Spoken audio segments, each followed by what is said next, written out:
Hello and welcome back to Will's World Reviews and More. Today we'll be doing my predictions for WWE SummerSlam 2015, and this is it's lining up to be a good show.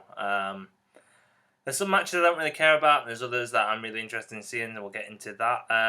Obviously, it's an extended pay-per-view as well, so that'll be interesting to see how they fill the time, whether they just give longer matches or whether there's going to be a lot of promos, a lot of segments, with it being the second biggest show of the year. We'll see how it goes, but so far looking like a decent match card. So we'll get into it straight away. We'll start at the bottom. So we've got Stephen Amell and Neville versus King Barrett and Stardust. Now I'm not sure whether this is going to be on the pre-show or whether it's going to be part of the main bill. Considering the hype that's been around Stephen Amell, I would imagine this is going to be on the main card. If that is the case, then I'm not sure what they're going to do in the pre-show. They look like they've got most guys covered, so I'm not really sure what match they're going to put on the pre-show. Maybe they'll get like Zack Ryder out or someone like that to fill in a few spots, especially if they're going to do a 2-hour pre-show like we did before WrestleMania. I'm not sure yet what their plans are, but so far I'm just going as this is the actual beginning of the pay-per-view. So that's that one. In terms of who I think is going to win, I think it's got to be Stephen Amell and Neville. I think there's no way that King Barrett and Stardust are going to win unless they do a swerve, and then Stephen Amell and Neville are going to have the last laugh, basically. If they get screwed out of it, then they'll stand tall at the end. That's what's going to happen. Then you got Dolph Ziggler versus Rusev. I think this is Ziggler all the way. Rusev's been on a really bad losing streak. Not been getting too many wins unless it's Jack Swagger or someone like that. And because Ziggler's returning, he's quite hot. The whole Lana and Summer Rae thing, I think this is definitely going to Ziggler. So not in a match that fills me with great excitement, but still it should be interesting, to see two great workers. One I am looking forward to is the 9-Diva Elimination Tag Team match between Team PCB, Team Bella, and Team Bad. So that's Paige, Charlotte, Becky Lynch, Nikki, Brie Bella, Alicia Fox, and then you've got Team Bad, which is Naomi, Tamina, and Sasha Banks. So I'm going for Team Bad. I think they'll get the victory. I would like Team PCB to win because they're my favourite. I really like Paige and I really like Charlotte.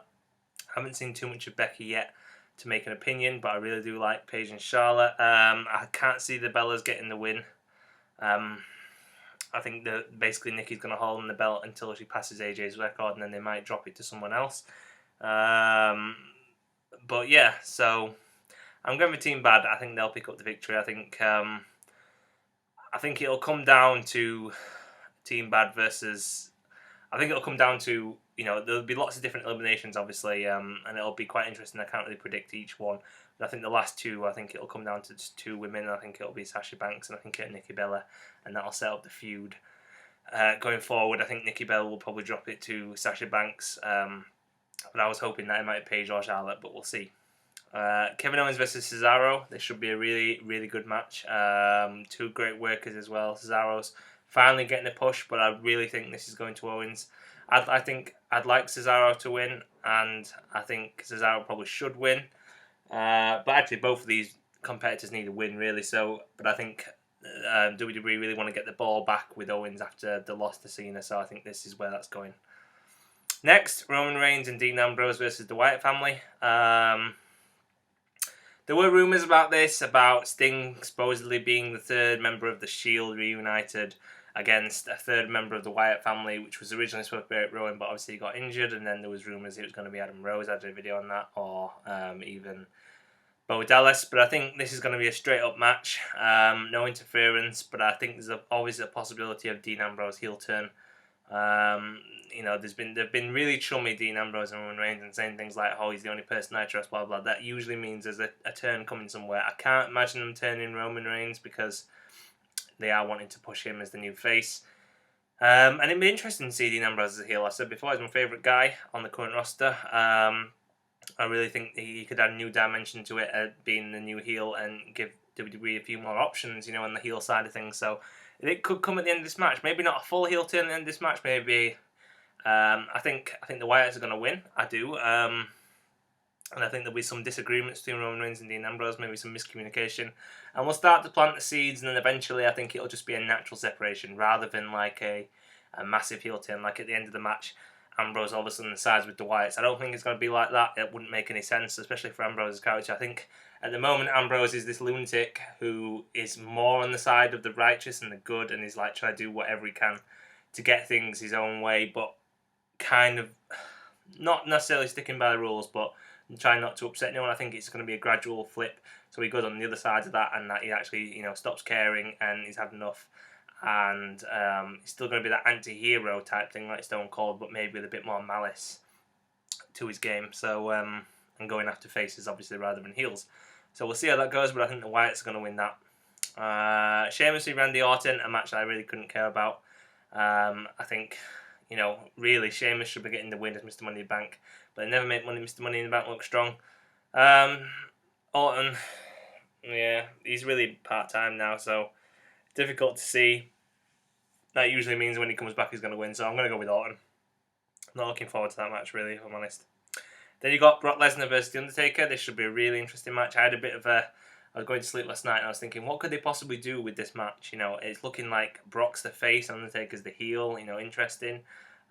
Could it just be a straight up match? And I had some really, really weird kind of ideas. I was thinking, well, what happens if Kane comes out? Kane was injured by Brock Lesnar, wasn't he? The whole reason Undertaker came back was because Lesnar and Heyman were tormenting Kane about the streak.